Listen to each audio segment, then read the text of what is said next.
आपका social media देखते हैं, आप भारत जोड़ो यात्रा में भी थे, आपका नाम चल रहा था कि मथुरा से शायद आपको लड़वाया भी जाए कांग्रेस की टिकट पर। इसी दौरान अचानक से आपने ये डिसीजन लिया। जनता पार्टी में शामिल हुआ हूं और 19 में मैंने कांग्रेस से चुनाव लड़ा था, लेकिन मैं चाहता हूं कि मैं देश के विकास, देश की तरक्की के लिए भारतीय जनता पार्टी से जुड़ा हूं और मैं इसके लिए लोगों का भला कर सकूं। वैसे एक बात है, इतनी जल्दी तो क्रिकेट नहीं रंग चेंज करते जितनी जल्दी है हमारे लीडर या फिर एक्टर, सेलिब्रिटी वगैरह या स्पोर्ट्स के अंदर जो है वो चेंज कर देते हैं। क्या बात कर रहे हैं? लेकिन ये भी बात सच है, बीजेपी में आना ये तो एक बहाना है, असली मेन कारण तो है सत्ता में आना। आपको पता है फिलहाल हमारे विजेंद्र सिंह द बॉक्सर, उन्होंने बीजेपी ज्वाइन किया। तो किसी टाइम के अंदर बहुत बड़े तो नहीं कह सकता, मतलब कांग्रेस के अच्छे खासे एक लीडर के नाम से इनको जाना जाता था और अक्सर इनके काफ़ी ट्वीट्स वगैरह काफ़ी वायरल होते थे, जिसके अंदर ये बीजेपी को हमेशा ये टारगेट वगैरह करते थे। और फिलहाल आपको पता ही है, जब ये बॉक्सिंग वाला कांड नहीं होता जो काफ़ी हमारे पहलवान दिल्ली जंक्शन पर जाकर बैठ गए थे, तो तब भी इन्होंने काफ़ी खुलकर बीजेपी का जो विरोध किया था। तो ये चीज़ें लोगों से छुपी नहीं है।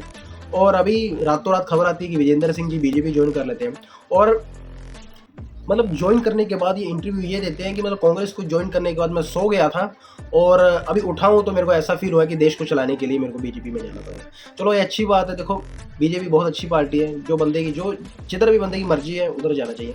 लेकिन कभी आपने सोचा है, जो मेन बात मैं अभी क्लियर कर रहा हूँ कि मैंने थंबनेल के अंदर आपको ये बताया था कि मतलब बीजेपी में बड़े बड़े लीडर क्यों आ रहे हैं या ऐसा क्या कारण है बीजेपी ज्वाइन करने का।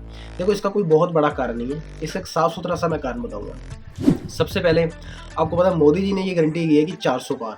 हमारे देश के अंदर लगभग 543 सीट हैं, जो पीएम वाले इलेक्शन है ना, तो उसमें से ये बीजेपी वाले सीधा कह रहे हैं कि हम 400 पार का पूरा नारा है, इतनी तो सीट लेंगे।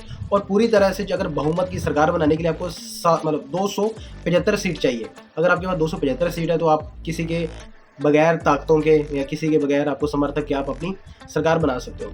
चलो 275 भी एक छोटा नंबर है, ये सीधा कह रहे हैं हम 400 पार अपनी सरकार बनाएंगे, ठीक है। और दूसरी बात ये आपको पता है दिसंबर के अंदर 5 राज्यों का रिजल्ट है, जिसमें से 3 तो बीजेपी लगी, तो एक काफ़ी अच्छी ओपनिंग है, ठीक है। जिस कारण से मतलब जो बड़े बड़े लीडर उनको भी कहीं ना कहीं ऐसा लग रहा है कि अभी हम कांग्रेस में है, आनी तो शायद बीजेपी है, क्योंकि लोगों का विश्वास बन चुका है, क्योंकि ओपोजिशन के पास कोई अच्छा लीडर वगैरह कुछ नहीं है।